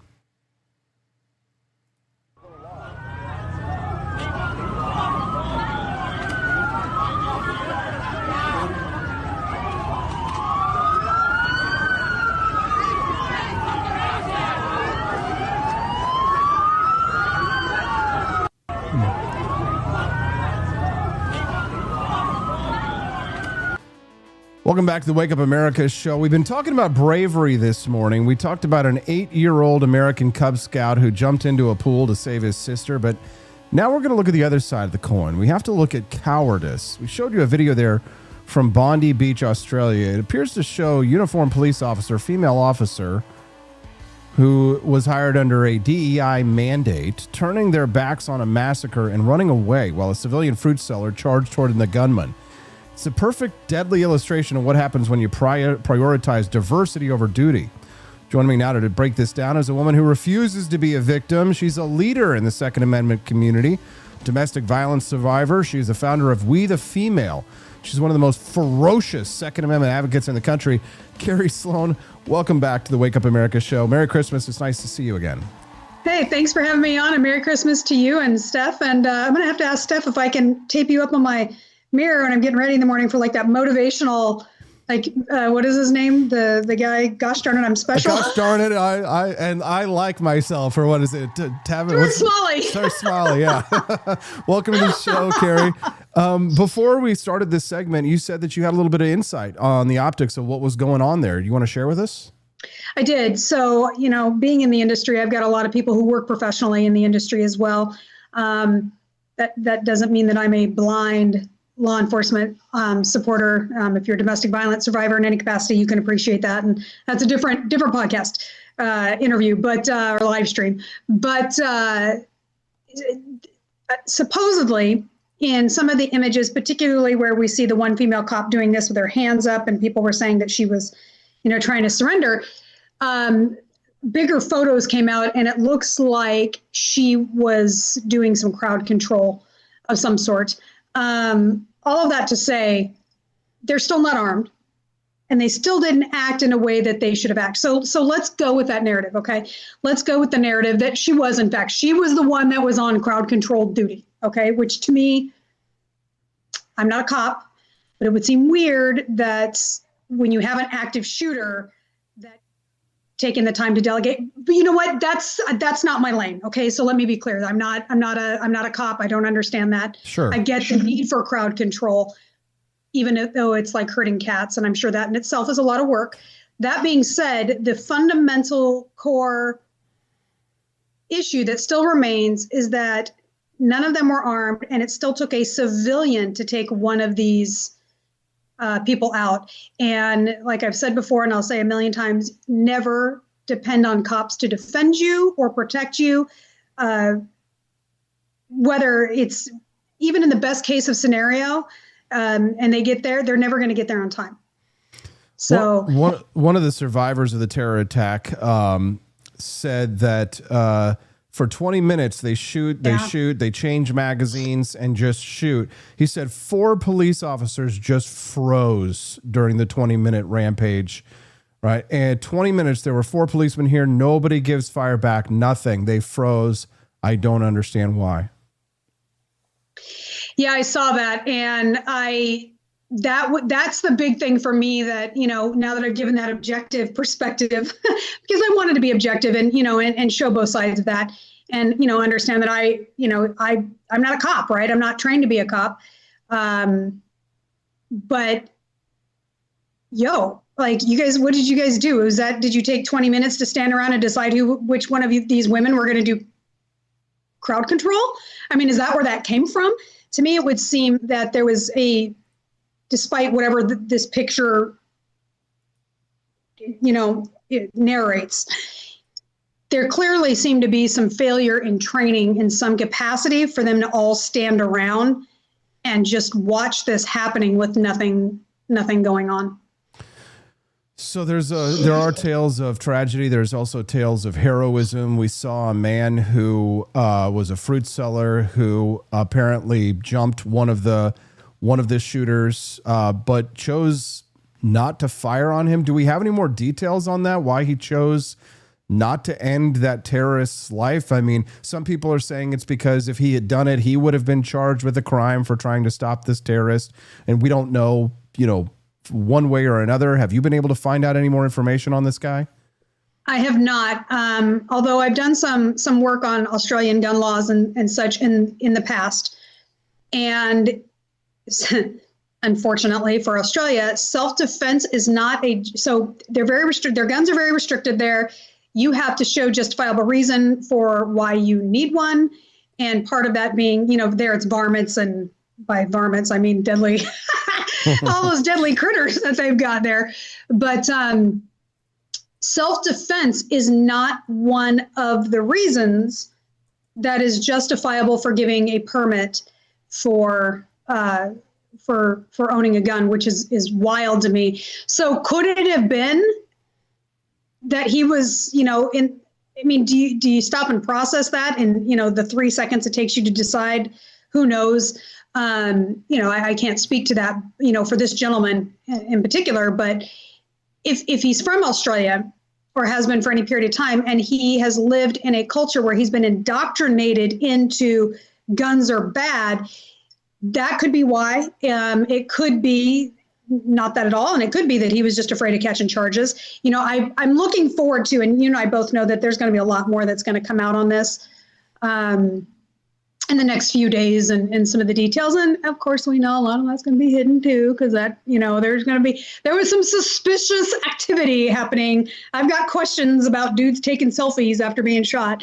But, I don't know. I would think that based on what I know about their laws and their culture around guns, that he probably didn't know how to operate the gun or was afraid that he would have been charged. Yeah, we as Americans, we kind of take for granted that everybody knows how to use guns because it's such an important part of our culture that, when you're 5 or 6 years old in Missouri, you get your first 22. You learn you learn the rules of gun safety, or that not everybody plays Call of Duty. I mean, I a lot of times if I show somebody how to use an AR-15, people look at it like it's a piece of alien technology. They don't know what goes where, who to do, what to press or all that stuff. So, I mean, you're someone who teaches people how to use guns. Even here in the United States, people don't just walk onto the range and know how to load a magazine and or release a magazine or how to load the dang thing, right? More often than not, actually, I would say. And this is obviously, I'm a very female-centric instructor, but I do get men in my classes. And there have been men that don't know. Now, what's interesting, too, is I see, well, I know how to shoot. Well, you know how to pull a trigger. You don't know how to operate a gun. And that's a big difference as well. And yes, you are correct. And again, Americans, but in the gun community, gun culture, what have you, even our own community culture forgets that most people in America, even if they're not anti-gun, they may be pro-gun, but that doesn't mean they know how to operate a firearm. So even in our own communities, we take for granted that we assume that everybody knows how to operate a gun when they don't. So you teach a lot of women, Carrie. We've got to have the woman discussion here. It's deeply concerning, I think, for people to watch these women in these scenarios hiding behind cars, doing crowd control, if you will, when they should be responding to the active shooter that's in their midst. And sure, sexism might have a place in these discussions. People just don't inherently trust women with defending their lives. I would probably trust you over a lot of guys I know to defend my life. However, talk to us about how you feel about these female police officers' behavior in general and your thoughts in general. Generalize for us your thoughts about female police officers, Carrie. Well, I think that I don't think I know. I've personally known in my lifetime some very competent, capable female law enforcement officers. I watched one who she might have weighed 140 soaking wet at 5'6", take down a 300-pound man one time, almost like a Kung Fu Panda, right? Let's go do a little pinky, because she knew what to do, right? And this was back in the late 90s. I remember I was on a ride-along and watched that, and it blew my mind. But especially back then, she wasn't hired because she was a woman and DEI hiring. She was hired because she was capable of doing the job. And I do think that women are absolutely should be allowed to be cops. I do not think that standards should be changed for women just because they're female under this DEI crap. I think it's bull crap, personally. And it takes away, whether it's race or gender, it also takes away from those that actually worked to get there on their merit.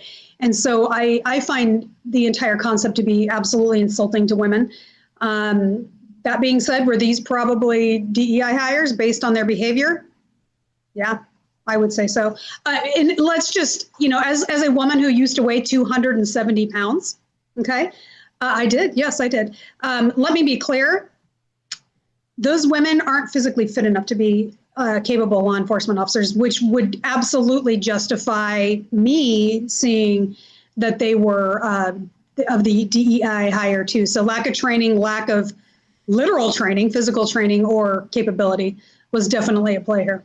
In a way, DEI sort of engenders sexism because it makes even people like myself who want to think, I'd like to look at everybody on a level playing field to an extent. But when I get on the airplane, I check to see the ethnicity and age of my pilot. I'm looking to see if there might be a diversity hire. I don't cheer yourself on there. Yeah. Some liberal district attorney thought it was a good idea to put a woman there. It makes it harder for you. It does. And I don't on the plane so much. Maybe that's because I don't fly Spirit Air, Austin. Hey, man, $100 to Vegas from Kansas City. Hey, I get it. I will fly Frontier. I will say that. I will fly Frontier. But unlimited basis. But nowadays, especially with cops, I do look at that and I think, how are they? Now, let me also be fair. That depends on what city I'm in. When I am in southern Georgia, where I live now, I don't so much see that, although we don't see a lot of female cops down here either. But when I'm in Washington State and I see female cops, 100%, I'm questioning whether they're actually capable and competent of the job, not just because they may be a DEI hire, but also knowing how piss poor trained a lot of the cops are there as well. So you're right. It does put that negative stigma. Now, looking back on this, when I went on that ride along and watched that itty bitty gal, well, I guess she wasn't itty bitty in comparison to the dude she was taking down. That left me thinking, no, not at all. I would never have questioned back then, right? 30 years ago, would have never questioned a woman in a uniform. Now, unfortunately, I do it as well, and as a woman. That's interesting. Who believes in equity based on merit? In Australia, 3 female police personnel were there at the Bondi Beach shooting. They were seen hiding behind the cars. Some people believe that dozens of lives could have been saved if there were some competent cops instead of these cowards. Now, Carrie, there's probably a lot of women who are watching this show this morning. I'm one of the few libertarians that have women in their community. So it's instead of 90% men, it's only 88% men. So look at you trendsetter. I know. I don't scare the ladies as much, but you train women every day. If a woman is listening to this and she's terrified of what she saw and she says, I'm never going to be a jiu-jitsu police officer, but I want to be able to defend my family. What is the first step? Is the first step that they buy a gun? Is it a mindset, for these women? What do you say to a woman who sees something like that and says, I don't want to be a victim in a scenario like this? Mindset. And that is absolutely the key of it right there. And it does start with that first step of saying, crap, they're not going to protect me. I need to protect myself. I don't want to be a victim. That is the first step. After that, it's helping them understand that self-defense and self-defense scenarios are far more than understanding how to pull a trigger or operating a gun. We like to refer to it as the too pretty for prison section in our class, where even when you live in places like you and I do, which are, gloriously pro-gun, for some people would say to a fault, I say as pace setters for the rest of the country and the way it should be. We see it. I see that down here a lot too. There's a lot of that kind of mentality among the men, but not so much the women. And so what we see is they're pro 2A, and they may even know how to shoot a gun, but they don't know, as one woman told me one time, and it was the absolute aha moment for me. She says, we know how to shoot guns. Our redneck husbands teach us how to shoot off the back porch. We don't know how to be gun owners. And I thought, whoa, that's it right there. Because even when you live in places like, you and I do, you get the wrong district attorney and you're going to court. Look at the McCluskeys, right? They legally did nothing wrong other than that bad gun handling skills, which I'm glad they fixed. But they legally did nothing wrong, and they still ended up, being charged with crimes because they had a politically ambitious DAs. And, as somebody who is a victim of domestic violence and the broken justice system by a failed female prosecutor that failed me, I can tell you they don't give a crap about justice, and they don't give a crap about you as a victim. They give a crap about their win and loss record for their future career in law or in politics. And these are all things that you really do need to consider. And so when we teach our entry-level classes, yes, we do teach you how to safely and comfortably operate a gun to get comfortable doing that. But we also teach you that just because you can shoot doesn't mean you should. And what it means surrounding that legally and morally and psychologically. I've had to draw my gun on a crazy homeless guy in Seattle one time. Thank God I didn't have to shoot him, but it affected me. So I had nightmares about it for a day or two. So there's a lot of factors involved in one of those. And you're not, ladies and gentlemen, you are not going to learn that in your first class. Your first entry-level class into instruction, that's the beginning of your firearm training journey. It's not the end. And so it is awesome, especially for women when they're willing to take that first step. We get them in the mindset to understand, okay, I am capable of doing this. And usually, you know what it is, Austin? It's not usually for them, it's for their kids or grandkids. Yeah, for sure. Well, Carrie, this is great stuff. And we're so grateful that you're so generous with your time. And thank you for being here this morning. Just a few more questions, if you don't mind. Sure. You say just because you can't shoot someone doesn't mean that you should. Now, the laws of Australia are obviously different than those of the United States, but talk to us about when you should, because I can imagine, you were accosted by a homeless person. Maybe you could have shot them. You chose not to. But in the situation like in Bondi Beach, where if you're under an actual attack, he may not have known that there was a second shooter for all we know. He disarmed the person. He was pointing the gun at him. I mean, should he have shot him, in your opinion? And in a situation here in the United States, I mean, if it's one thing in Australia, but if that had happened here in the United States, shooting would have been the right move, right? Yeah, well, let's be honest. Shooting him was the right move in that situation too. Yeah. I would be even hard pressed to believe that dude would catch charges in Maryland for stopping an active shooter like that. But again, you don't know, So in that case, absolutely, it would have been the right thing to, as we like to say as instructors, neutralize the threat until everybody is safe. And what that means to me and you might be different to somebody else. And, and that isn't up to me. That's up to you and the courts and God, honestly, but yeah, in that case, it is disappointing. And fundamentally, at the end of the day, had somebody anywhere in that crowd been armed, there would be a lot more people alive today. Had they had a different perspective on guns and somebody in that crowd been armed. For sure. Boy, these are really tough questions because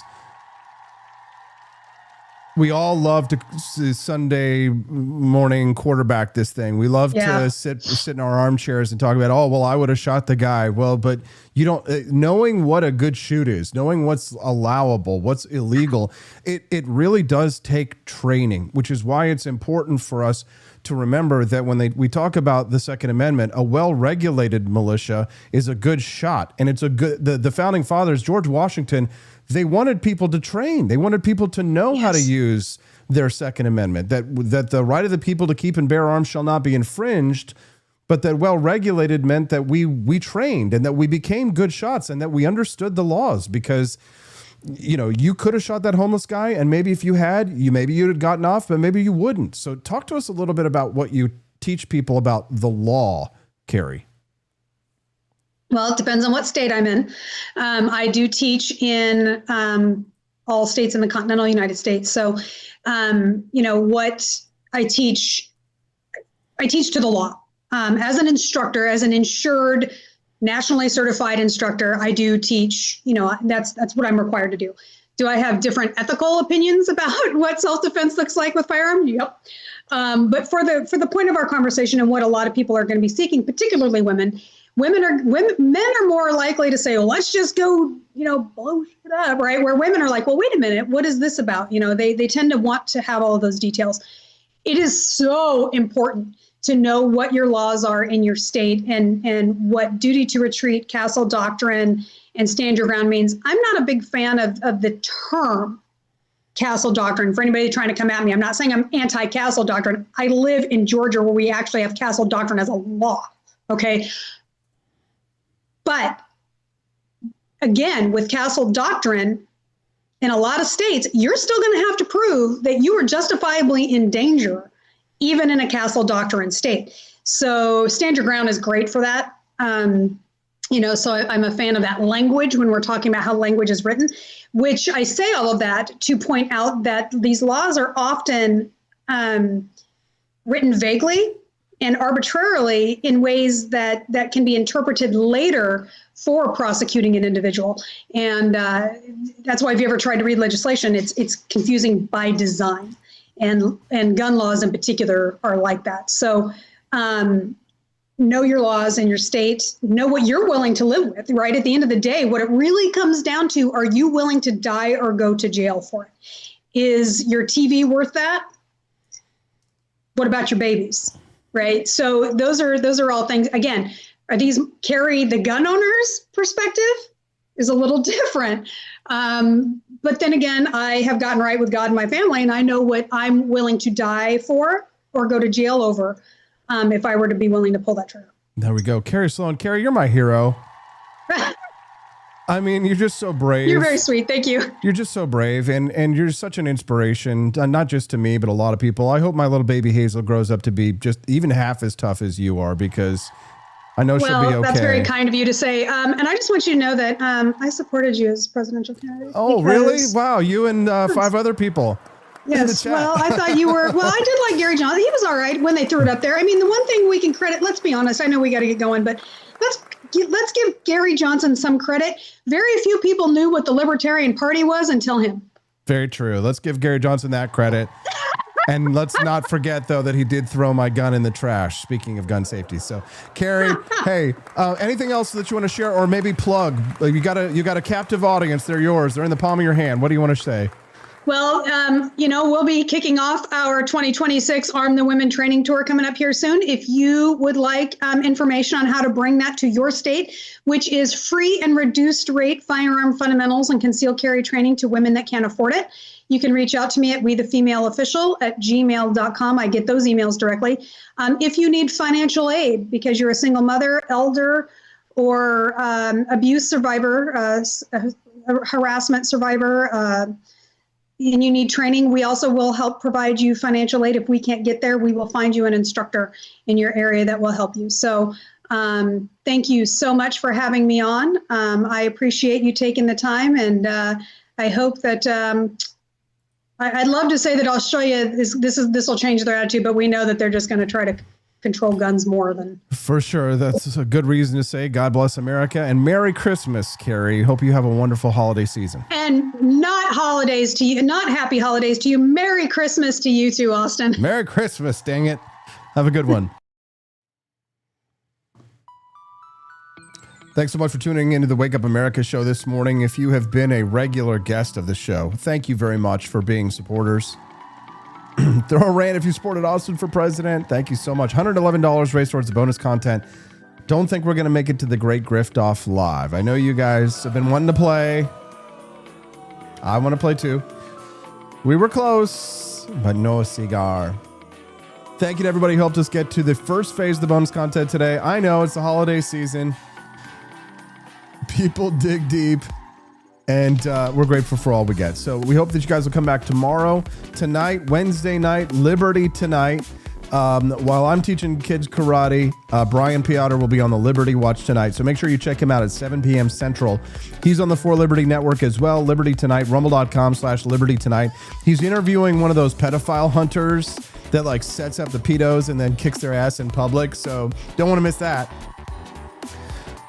Rumble.com/Liberty Tonight, 7 p.m. Central tonight. As you exit, where do we exit? We exit through the Grift Shop. Everybody say it with me out loud. The Grift Shop at thegriftshop.com. Hope you guys have a wonderful day. We'll be right back again here tomorrow. We will be taking some days off for the holidays. Let me give you the schedule here real quick. We will be here the 22nd. We will be here the 23rd. We will not be here the 24th or the 25th. We will be here Friday the 26th. We will not be here at all between the 28th and the 3rd. So don't look for us. We're going on vacation. We'll be back the 5th, 6th, 7th, 8th, 9th, and everything goes back to normal then for 2026. Let's make it the best year ever. Thank you so much, everyone. I hope you have a wonderful day. We'll see you right back again here tomorrow on the Wake Up America show and the 4 Liberty Network.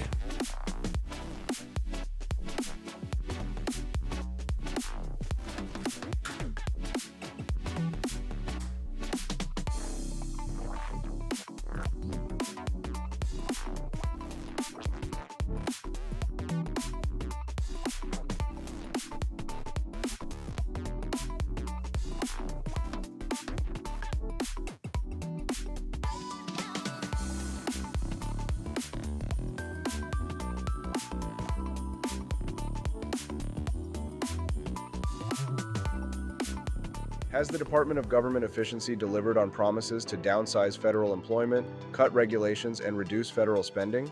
As the Department of Government Efficiency, DOGE, transitioned from internet meme to real-life government reform effort, the agency claimed it would achieve many far-reaching, seemingly improbable goals. It was going to slash $2 trillion in federal spending, eliminate burdensome and unconstitutional regulations, upgrade the federal government's tech stack, evict the woke deep state, and, time permitting, balance the budget. When it launched, both Doge supporters and critics seemed to believe the agency was striving for the wholesale dismantling of the federal government. As the dust settles 1 year later, we can get a more accurate sense of how much Doge has done to shrink and streamline the federal government. Its cost-cutting efforts have been unsuccessful, but it did accomplish quite a bit towards shrinking the federal government's workforce. The Trump administration's deregulatory drive has been moderately successful, although it's debatable how much credit Doge should receive for that. Federal employment. Doge's biggest success on its own terms has been its reduction in federal employees. When the second Trump administration came into office in January 2024, there were some 2.4 million civilian federal employees. That's about 1.5% of all employed civilian workers. In its August 2025 jobs report, the Bureau of Labor Statistics, BLS, found 97,000 fewer federal workers by the end of that month. That figure does not include the 154,000 workers who accepted Doge's fork-in-the-road offer to voluntarily leave their federal jobs in exchange for being paid through the end of September 2025. The precise impact of these deferred resignations on federal employment is difficult to parse, as the October government shutdown has delayed the release of BLS jobs reports that would count the federal workers lost through deferred resignations. The Partnership for Public Service estimates that as of late September 2025, 201,000 people had left federal employment during the second Trump administration through deferred resignations, early retirements, reductions in force, and the layoffs of probationary employees. This measure isn't a complete snapshot of the fall in federal employment, as it does not include new hires, like all those extra immigration and customs enforcement agents or people retiring on schedule. The Trump administration estimated that number would reach 300,000 by the end of 2025. If that larger figure stands, the Trump administration will have managed to cut the federal workforce by some 12%. Federal regulation. A core component of Doge's original mission, as outlined in a Wall Street Journal op-ed co-authored by Elon Musk and Vivek Ramaswamy, was to unilaterally cut federal red tape. The actual deregulation we've seen under the Trump administration has come from more traditional routes, individual agencies issuing deregulatory rules and actions. Early in his term, the president instructed agencies to impose total regulatory costs that were significantly less than zero and to eliminate 10 rules for every one rule adopted. According to a parsing of the latest unified agenda by the Economic Policy Innovation Center, the administration is closer to a 5-to-1 ratio of deregulatory actions to regulatory actions. It has taken 778 active deregulatory actions compared to 161 active regulatory actions.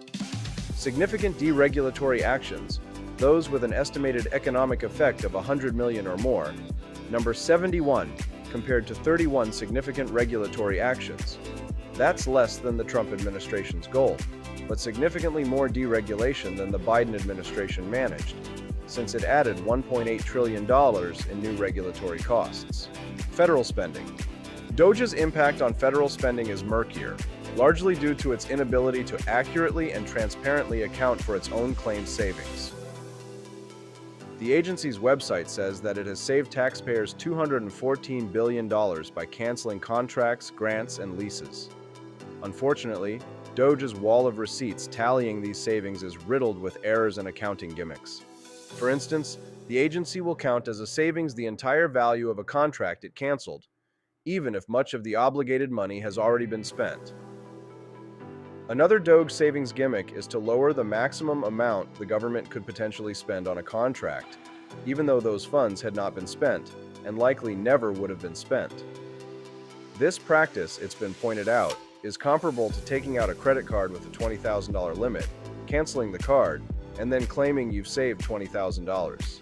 A Politico investigation into Doge's claimed savings found that of the $145 billion it claimed to have saved via canceled contracts through the end of June 2025, only $1.4 billion, less than 1%, were real, verifiable cash savings. Doge did help identify and pause spending that would become the $8.9 billion rescission package passed by Congress in July. For context, that rescission package amounts to less than 1% of the federal discretionary budget. Federal spending in FY 2025 is an ominous $666 trillion compared to $629 trillion in FY 2024. The deficit stands at $1.8 trillion. Legend has it, back in 1773, a band of angry, overtaxed patriots stormed a British ship, found the king's favorite tea, and said, "This would taste better without the tyranny." Then they tossed it overboard. Fast forward to today. That revolutionary spirit lives on in Boston Harbor Black, the boldest brew in the 4 Libert tea lineup. It's dark, it's smooth, it's unapologetically American, just like the folks who drink it. Whether you're sweetening it up on the front porch or drinking it straight like a Minuteman before battle, this isn't tea for royalty, it's tea for rebels. No fake flavors, no corporate slogans, just a cold glass of Don't Tread on Me in liquid form. So skip the woke iced tea aisle and stock up on Boston Harbor Black at 4libertyshop.com. Because when the heat's rising, the least you can do is drink like a patriot.